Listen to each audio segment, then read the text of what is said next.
Muy buenas tardes, espero que todos estén bien.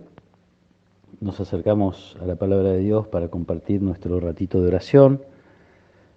Hoy vamos a leer un pasaje del capítulo 8 del Evangelio según San Juan, capítulo que habíamos empezado a leer ayer. Jesús dijo a los fariseos: yo me voy y ustedes me buscarán y morirán en su pecado. A donde yo voy ustedes no pueden ir. Los judíos se preguntaban: ¿pensará matarse para decir a donde yo voy ustedes no pueden ir?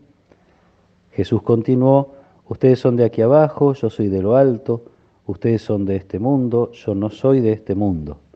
Por eso les he dicho, ustedes morirán en sus pecados, porque si no creen que yo soy, morirán en sus pecados. Los judíos le preguntaron: ¿quién eres tú? Jesús les respondió: esto es precisamente lo que les estoy diciendo, desde el comienzo. De ustedes tengo mucho que decir, mucho que juzgar, pero aquel que me envió es veraz y lo que aprendí de él es lo que digo al mundo. Ellos no comprendieron que Jesús se refería al Padre. Después les dijo: cuando ustedes hayan levantado en alto al Hijo del Hombre, entonces sabrán que yo soy y que no hago nada por mí mismo, sino que digo lo que el Padre me enseñó. El que me envió está conmigo y no me ha dejado solo, porque yo hago siempre lo que le agrada. Mientras hablaba así, muchos creyeron en él. Palabra del Señor. Después del episodio con la mujer adúltera, empieza este diálogo de Jesús con los fariseos, un diálogo que es casi un monólogo porque hay pequeñas intervenciones a lo largo de él de los que el Evangelio de Juan llama los judíos, sin especificar demasiado a quienes se refiere. Y en todo caso, en estas intervenciones, lo que salta a la vista, como en este pasaje que acabamos de escuchar, es el abismo que se abre entre lo que Jesús está diciendo y lo que sus oyentes entienden. Queda clarísimo que no entienden a Jesús, no lo conocen, le discuten, hasta el absurdo que acabamos de escuchar cuando Jesús dice: a donde yo voy ustedes no pueden ir. Los judíos se preguntan si pensaba matarse. Esa distancia que hay entre Jesús y ellos, que él trata de acercar, Jesús está tratando de darse a conocer, incluso en este largo discurso, diálogo, Jesús varias veces se aplica a sí mismo el nombre de Dios, el nombre con el cual Dios se había revelado, un nombre que por respeto muchas veces los judíos no quieren ni siquiera decir. Jesús dice varias veces: yo soy, es el nombre de Yahvé, algunos traducen Jehová. Está diciéndoles que es Dios. Se van a dar cuenta cuando al final de este capítulo Jesús ya un poco más explícitamente les dice: antes de que Abraham existiera yo soy. Y entonces ahí toman piedras para apedrearlo, porque entienden la gravedad o la seriedad de lo que Jesús está diciendo. Probablemente toda esta confusión o esta incomprensión que hay entre Jesús y sus oyentes está justificada, yo diría, por esto que Jesús mismo dice: ustedes son de aquí abajo, yo soy de lo alto. Ustedes son de este mundo, yo no soy de este mundo. Esa distancia que se nos hace tan difícil de entender, podemos vislumbrar que este hombre a quien tantos respetan en su momento, en su vida, en su pueblo, en su familia, en Israel, y hoy que tantos respetan como una persona digna de ser imitada, de ser recordada, pero muchas veces puesto Jesús a la altura de otros grandes personajes de la historia.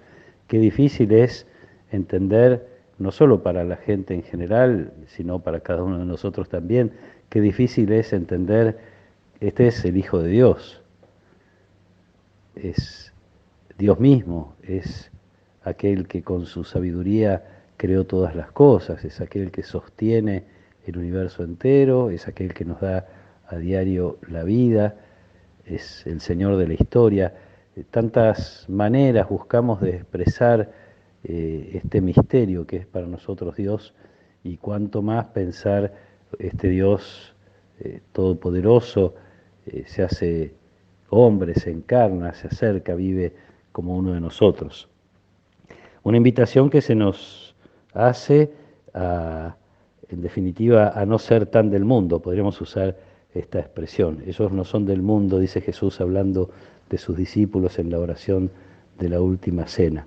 Están en el mundo, pero no son del mundo. Este esfuerzo cotidiano que tenemos que hacer para no pensar como los de abajo, hacer este proceso de ir como elevándonos en nuestro modo de pensar, en nuestro modo de vivir y tratando cada vez más de comprender esta grandeza que significa el Dios hecho hombre, encarnado, acercándose a nosotros, es más, invitándonos a compartir su misma vida.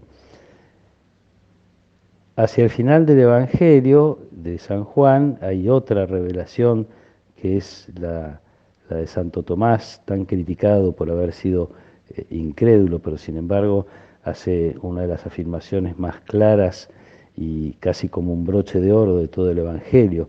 Santo Tomás le dice a Jesús, Señor mío y Dios mío.